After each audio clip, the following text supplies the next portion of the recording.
আসসালামু আলাইকুম রহমতুল্লাহি ওবরাকাতুহ। সম্মানিত ভাই ও বোনেরা, বিখ্যাত সাহাবী আবদুল্লাহ ইবনে আব্বাস রাদিয়াল্লাহু আনহুমা, তিনি ছিলেন সম্পর্কে রাসূল করিম সাল্লাল্লাহু আলাইহি ওয়াসাল্লামের চাচাতো ভাই।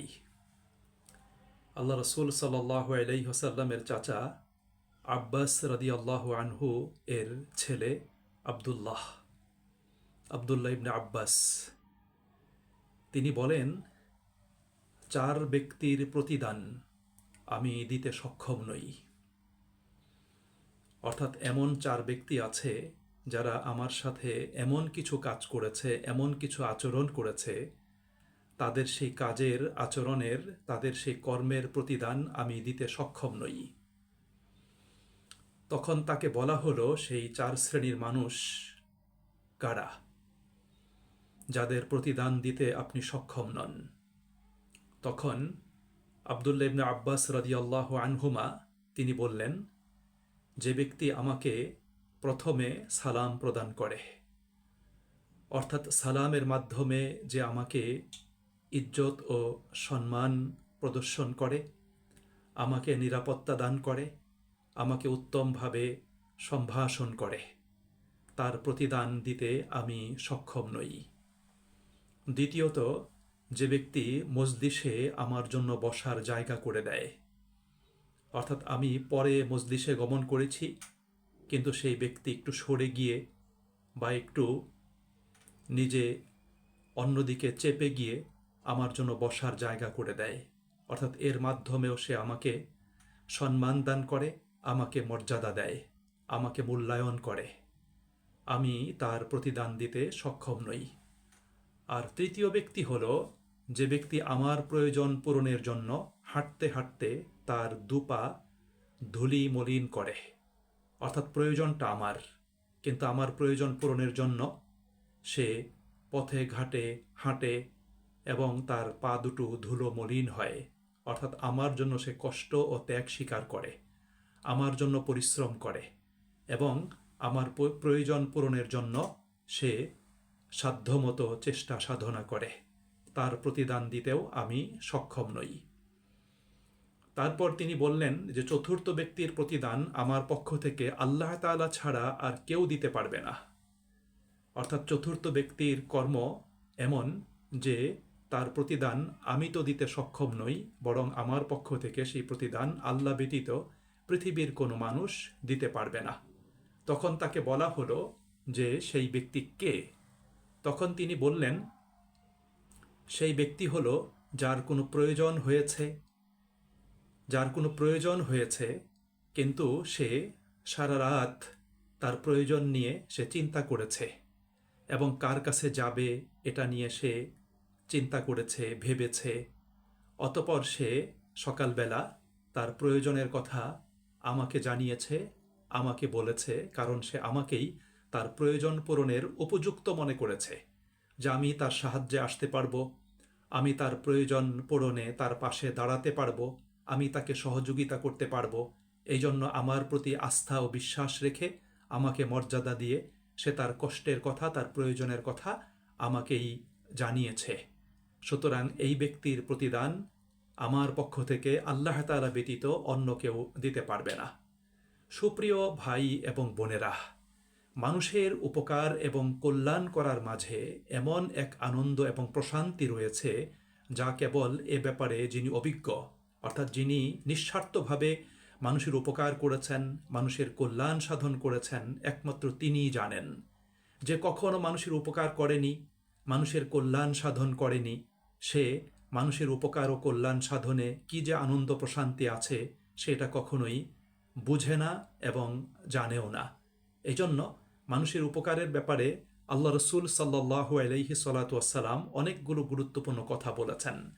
যেমন আল্লাহ নবী সাল্লাল্লাহু আলাইহি ওয়াসাল্লাম বলেছেন, খায়রুন নাস মান ইয়ানফাউন নাস, মানুষের মধ্যে সেই ব্যক্তি হলো সর্বোত্তম মানুষ যার দ্বারা অন্য মানুষ উপকৃত হয়, অর্থাৎ যে মানুষের উপকার সাধন করে, মানুষের পাশে দাঁড়ায়, তার প্রয়োজন পূরণ করে, তার কষ্ট দূর করে, সেই হলো সর্বোত্তম মানুষ। আল্লাহ রসুল সাল্লাল্লাহু আলাইহি ওয়াসাল্লাম বলেছেন, আল্লাহু ফি আউনিল আবদি মা কানাল আবদু ফি আউনি আখিহ। আল্লাহ রাব্বুল আলামিন সেই ব্যক্তিকে সাহায্য সহযোগিতা প্রদান করেন যে ব্যক্তি আল্লাহ তাআলার কোনো বান্দাকে সাহায্য সহযোগিতার ব্যাপারে নিজেকে নিয়োজিত রাখে, যে মানুষের উপকার করে, মানুষের কল্যাণ করে, মানুষকে সাহায্য সহযোগিতা করে, আল্লাহ তাআলাও সেই ব্যক্তিকে সাহায্য এবং সহযোগিতা করেন। রাসূল করিম সাল্লাল্লাহু আলাইহি ওয়াসাল্লাম বলেছেন, মান কানা ফি হাজাতি আখিহ কানা আল্লাহু ফি হাজাতিহি। যে ব্যক্তি তার কোনো ভাইয়ের প্রয়োজন পূরণ করে দিবে, আল্লাহ রাব্বুল আলামিনও সেই ব্যক্তির প্রয়োজন পূরণ করে দিবেন। আল্লাহ রাসূল সাল্লাল্লাহু আলাইহি ওয়াসাল্লাম বলেছেন, মান ফাররাজা আন মুসলিমিন কুরবাতান ফাররাজাল্লাহু আনহু বিহা কুরবাতাম মিন কুরাবি ইয়াউমিল কিয়ামাহ। যে ব্যক্তি দুনিয়াতে কোনো মুসলিম ব্যক্তির কোনো দুঃখ কষ্ট দূর করে দিবে, আল্লাহ রাব্বুল আলামিন কিয়ামতের দিন তার অনেকগুলো দুঃখ কষ্টের মধ্য থেকে আল্লাহ রাব্বুল আলামিন দুঃখ কষ্ট তিনি দূর করে দিবেন। এজন্য সুপ্রিয় ভাই এবং বন্ধুরা, মানুষকে সম্মান দেয়া, মানুষকে মর্যাদা প্রদান করা, মানুষের জন্য মজলিসে জায়গা করে দেয়া, মানুষের প্রয়োজন পূরণের জন্য নিজে পথ ঘাট মাঠে হাঁটা, নিজের পা ধুলো মলিন করা এবং মানুষের জন্য নিজেকে এমনভাবে উপস্থাপন করা যেন মানুষ তার প্রতি আস্থা রেখে, বিশ্বাস রেখে তার প্রয়োজনের কথা, তার দুঃখ কষ্ট ব্যথা বেদনার কথা তার কাছে উপস্থাপন করতে পারে এবং সে এটা শুনে তার প্রয়োজন পূরণের জন্য নিজেকে নিয়োজিত রাখতে পারে। সুপ্রিয় ভাই এবং বন্ধুরা, আমাদের প্রত্যেককে মনে রাখতে হবে, আপনারে লয়ে বিব্রত রহিতে আসেনি কেহ অবনি পরে, সকলের তরে সকলে আমরা, প্রত্যেকে আমরা পরের তরে।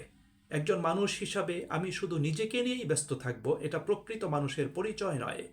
বরং সেই প্রকৃত মানুষ যে অন্য মানুষের প্রয়োজন পূরণের জন্য, অন্য মানুষের দুঃখ কষ্ট লাঘবের জন্য, অন্য মানুষকে সাহায্য সহযোগিতা করার জন্য নিজেকে বিলিয়ে দেয়, অর্থাৎ নিজেকে মানুষের সাহায্য সহযোগিতায়, মানুষের কল্যাণে বিলিয়ে দেওয়ার মাঝেই কিন্তু রয়েছে প্রকৃত মনুষ্যত্বের এবং প্রকৃত মানুষ হওয়ার পরিচয়ে। আল্লাহ রাব্বুল আলামিন সেই গুণেই আমাদেরকে গুণান্বিত হওয়ার জন্য আল্লাহ পাক আমাদেরকে নির্দেশনা প্রদান করেছেন এবং এটাই হলো ইসলামের প্রকৃত শিক্ষা। এই শিক্ষার আলোকে আমাদেরকে অবশ্যই আলোকিত হতে হবে এবং এই শিক্ষাকে আমাদের জীবনে বাস্তবায়ন করে মানুষের উপকারে, মানুষের কল্যাণে তার পাশে আমাদেরকে দাঁড়াতে হবে। আমরা যদি অন্য মানুষকে সম্মান প্রদান করি তাহলে আল্লাহ রাব্বুল আলামিন আমাদেরকে সম্মান প্রদান করবেন এবং মানুষও আমাদেরকে সম্মান প্রদর্শন করবে। আমরা যদি মানুষের প্রয়োজন পূরণের জন্য, তার সাহায্য সহযোগিতার জন্য নিজেকে যদি বিলিয়ে দেই, আমরা যদি নিজেকে নিয়োজিত করি, তাহলে আল্লাহ পাক আমাদেরকে সাহায্য করবেন এবং পৃথিবীতেও আমরা অন্য মানুষের নিঃস্বার্থ সাহায্য এবং সহযোগিতা লাভ করতে পারবো। এজন্য সুপ্রিয় ভাই এবং বন্ধুরা, একজন মানুষ হিসাবে, একজন মুসলিম হিসাবে আমাদের আত্মকেন্দ্রিক জীবনযাপন করলে হবে না। আমাদেরকে অবশ্যই নিজের প্রয়োজন পূরণের পাশাপাশি অন্য মানুষের প্রয়োজন পূরণের জন্য, তাকে সাহায্য সহযোগিতার জন্য নিজেকে নিয়োজিত রাখতে হবে। আল্লাহ রাব্বুল আলামিন কোরআনুল কারিমে বলেছেন, ওয়া আহসিন কামা আহসানাল্লাহু ইলাইক। আল্লাহ তাআলা যেভাবে তোমার প্রতি অনুগ্রহ অনুকম্পা প্রদান করেছেন, ঠিক তেমনিভাবে তুমি আল্লাহ তাআলার বান্দাদের প্রতি, অন্য মানুষের প্রতি, সকল সৃষ্টির প্রতি অনুগ্রহ অনুকম্পা তুমি প্রদর্শন করো, তাদের প্রতি তুমি অনুগ্রহশীল হও। এটা হলো ইসলামের প্রকৃত শিক্ষা, এটাই কোরআনের শিক্ষা এবং রাসূল করিম সাল্লাল্লাহু আলাইহি সাল্লাতু ওয়াস সালাম এই আদর্শই আমাদেরকে শিক্ষাদান করেছেন। সুতরাং আমরা আল্লাহ তাআলার প্রকৃত বান্দা হতে হলে, রাসূল করিম সাল্লাল্লাহু আলাইহি সাল্লাতু ওয়াস সালামের আদর্শ উম্মত হতে হলে আমাদেরকে অবশ্যই মানবতার পাশে দাঁড়াতে হবে, মানুষের কল্যাণের চিন্তা করতে হবে এবং তাদের কল্যাণ সাধন আমাদেরকে অবশ্যই করতে হবে। এর ভিতরেই রয়েছে আমাদের আনন্দ, এর ভিতরেই রয়েছে আমাদের জন্য প্রশান্তি।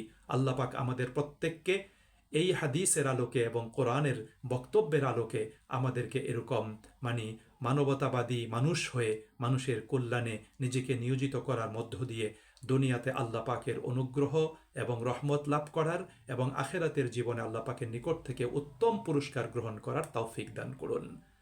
ওমা আলাইনা ইল্লাল বালাগ।